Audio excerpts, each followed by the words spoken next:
Hey divas, welcome to Women Unleash, where our inner strength meets unapologetic confidence. If you're just joining us, this is our week 12 and you're right on time.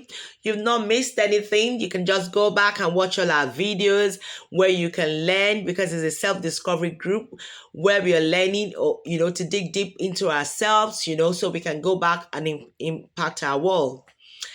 Today, we'll be wrapping up our third month, and in our third month, we've been talking about influence, impact, and inner glow. We've been learning that the light that we carry doesn't belong to us alone. It's supposed to radiate, it's supposed to influence, it's supposed to affect our world positively. So don't keep everything to yourself. We'll learn, we get grounded, we'll go out, and we'll make a difference.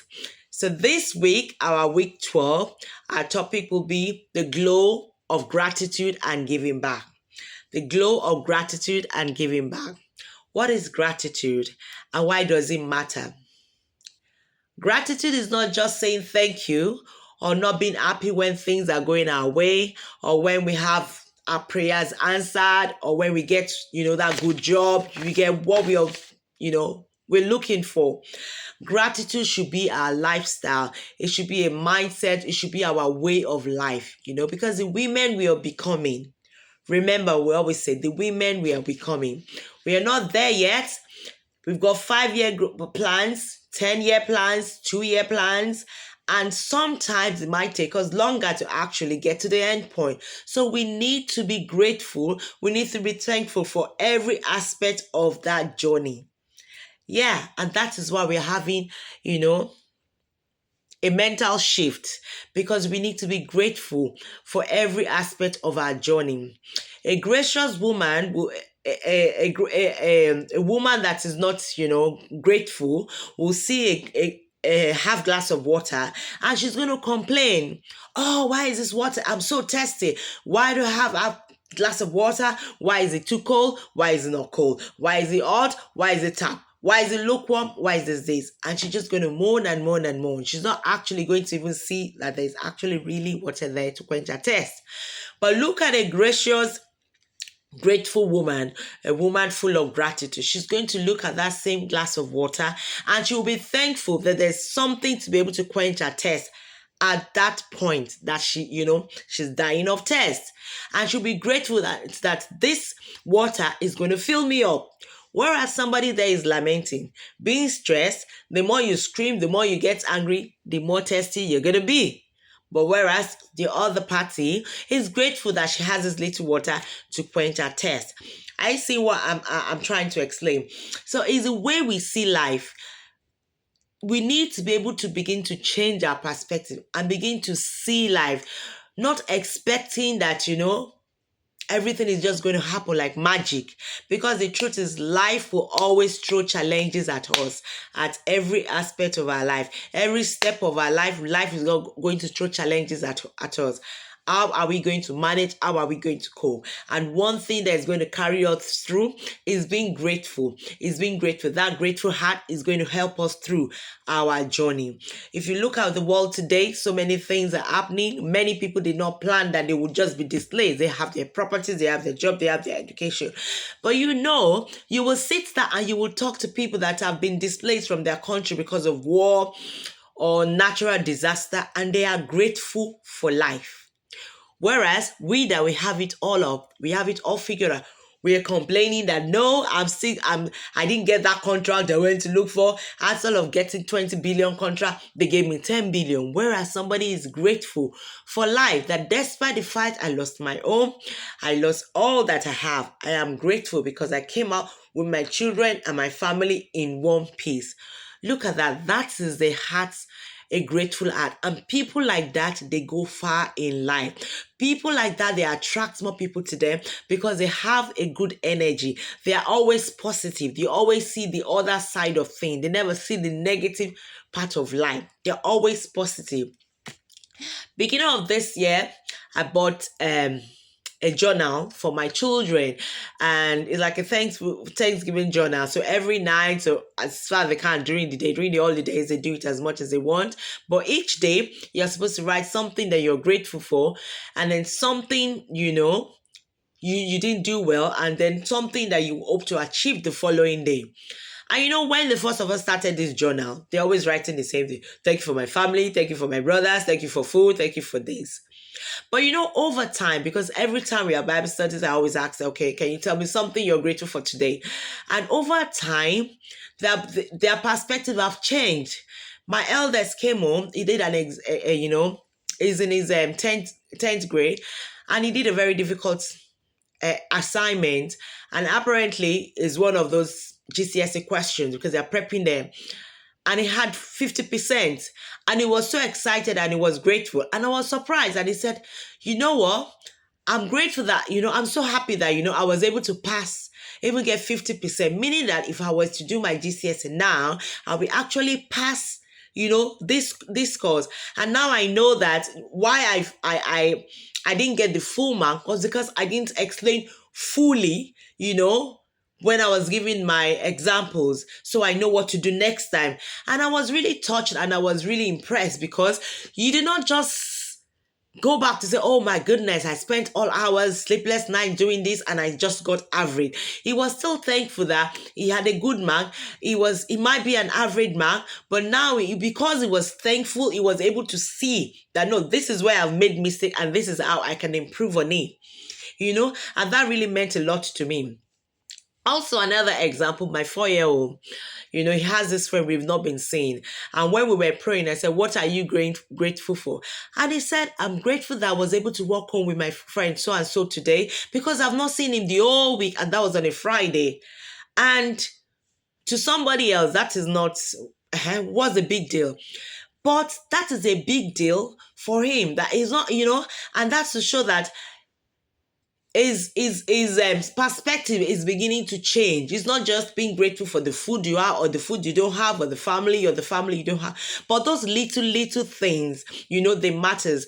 And that is what being gracious mean, being a woman of grace. All those little things, we need to be grateful for them.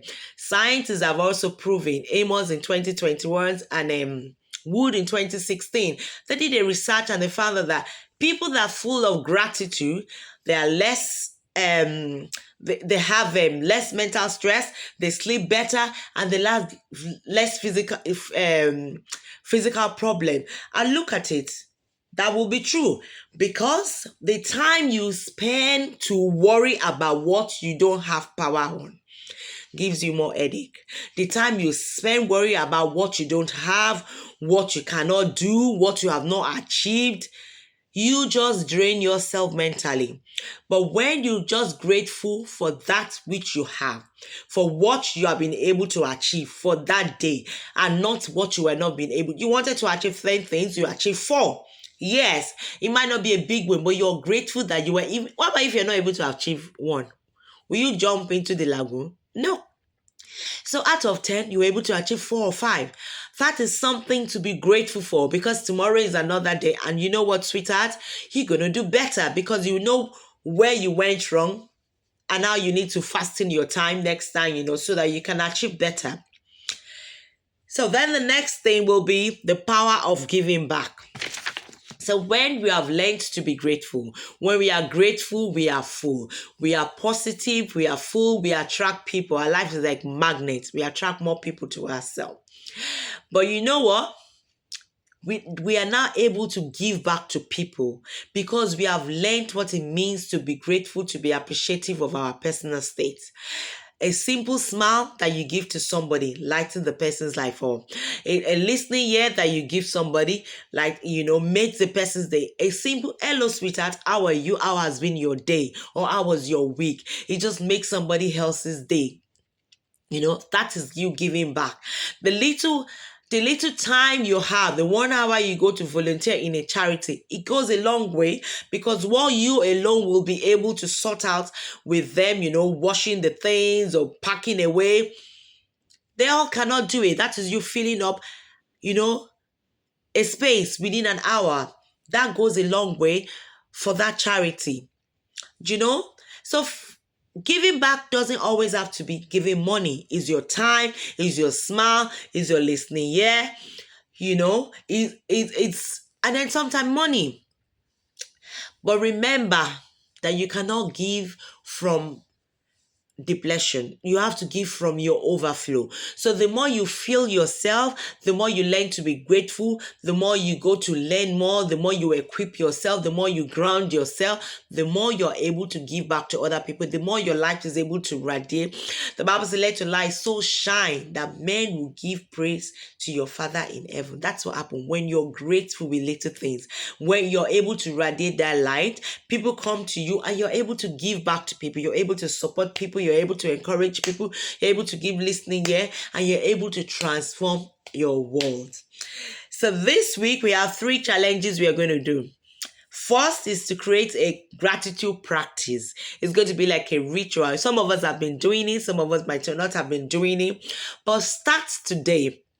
So begin to journal, begin to jot down what you're grateful for. It can just be one thing each day, and write in your diary, write in your journal, write on your phone somewhere, have a notepad on your phone, and just jot that down. Or you can have a Thanksgiving jar or gratitude jar where you just write on a piece of paper, drop it there, and at the end of the month, you sit there and go through, and you will see that your mindset has really shifted. By the end of the year, of the month, you'll find that you're more and more grateful for things. You're seeing life in a better way. Then the second one, I said, design your impact action. What action are you going to take this week? Who are you going to support from your overflow? What are you going to give back to the society?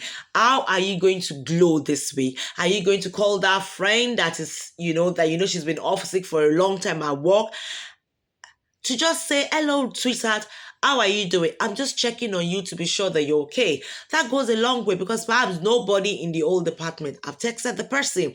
Are you going to text a friend to just see how you're doing? Are you going to support a charity? Are you going to give a listening ear? Are you going to help somebody that has been struggling at work, can't really, put their feet, in the right place? Think of something that you're going to do. Tell yourself, how can I give from my overflow this week? How can I impact my world? How can I glow? How can I shine? How can I pour back into somebody else? And our and the last reflection is to write something, because we're coming to the end of the month. 5 things that you're grateful for this month. 5 things that you're grateful for this month. So, divas, as we go this week, remember that the world needs your light.